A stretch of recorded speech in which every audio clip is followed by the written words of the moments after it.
update on Brian Dumoulin? Is he going to be able to make it for the game?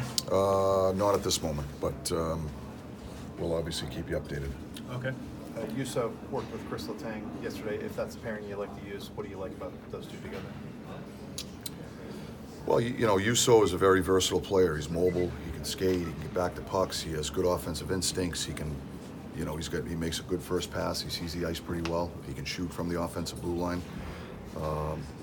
You know, so we like Yuso's overall two-way game, and regardless of where we put him, if we choose to put him in the lineup, you know, he's certainly a very capable NHL defenseman. If that's the route you go with, you probably like maintaining lefty-righty on all three pairs, right? Well, we prefer it, but it's not always the case. Coach, Marino's homecoming here for the first time. I mean, you've been through that a million times coming here. What do you tell him about? I mean, give him any advice on how to handle that?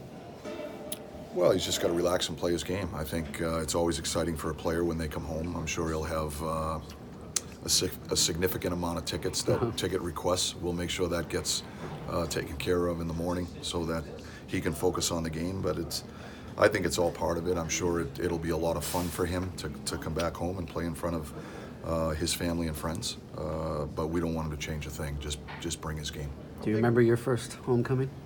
I do. Wow. Yeah, I do. And it was a similar circumstance. You know, I came from a big Irish Catholic family, so there were a lot of ticket requests. How big of a jump is that from college to the pro schedule-wise? Well, it's a significant jump. You know, it's just the logistics, the amount of games that you play in and of itself is an adjustment for players that go from college to the pros. So. You know, but John's done a great job. You know, he's done nothing but get better since day one of training camp. He's earned his way onto this roster, and he continues to earn his way on the roster. When you were told about, you know, the trade and then the signing, so that's the summer. I mean, are you thinking like, well, there's a guy that he'll be playing every game for me, you know, in a few months? No, that's not what went through my mind. But I will tell you that that our hockey ops department thought very highly of John and his overall game, and so you know, he got highly recommended by the guys that work for our scouting department that watch him on a regular basis, and they did tell us that he's a guy that's going to challenge for your lineup, and they were right. Coach, you were here for Bergey's rookie year, and to see what he's doing right now, I mean, what do you think of that? Well, he's one of the best pros that I've been around. You know, he's always had a certain maturity about him, both on the ice and off the ice, since he's been an 18-year-old when I had him. And you know, he's a driven player. You know, he's got an appetite to improve and get better. I think he loves the game. I think he loves being around it. He likes being in practice, and that was my experience with him. And so it doesn't surprise me that he's accomplished what he's accomplished. I can't believe the time has gone by to the extent that it has, and now he's an older guy in the league. But it doesn't surprise me one bit that he's accomplished what he's accomplished. He was a real good player at 18 years old, and he continues to be a real good player at the age he's at now. I don't even know how old he is, but I know he's in his 30s. Brian Rust worked with Evgeny and Alex yesterday. If he's there tonight, just what makes him, I mean, he's an ideal fit seemingly in any line, but what makes him Rusty? Yes, I'm sorry. His speed. Yeah.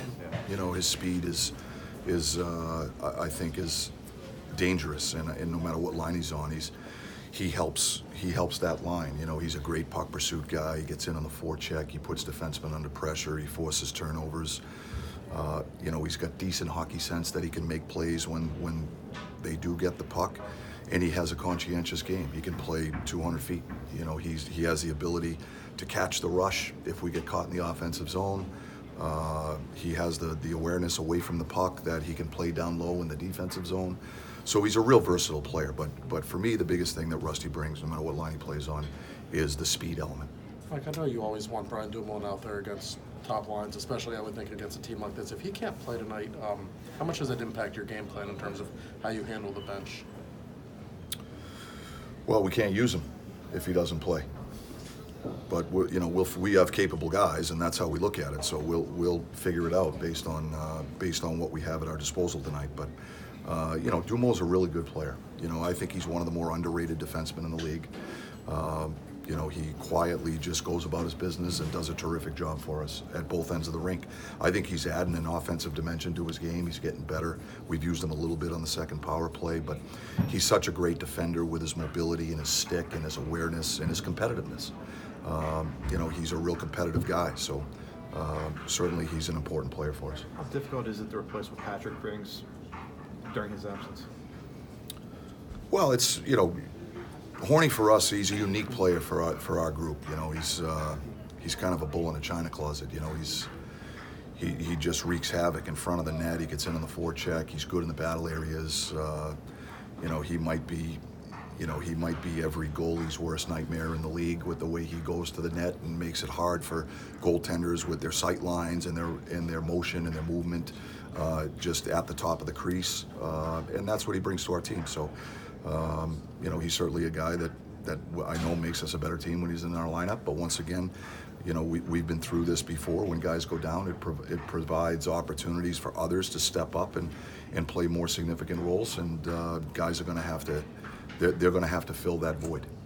What do you do when you're facing a line like they have with Bergeron, Marchand, and Pasternak? I mean, is there a danger that they can distract you from your own game, so to speak, as opposed?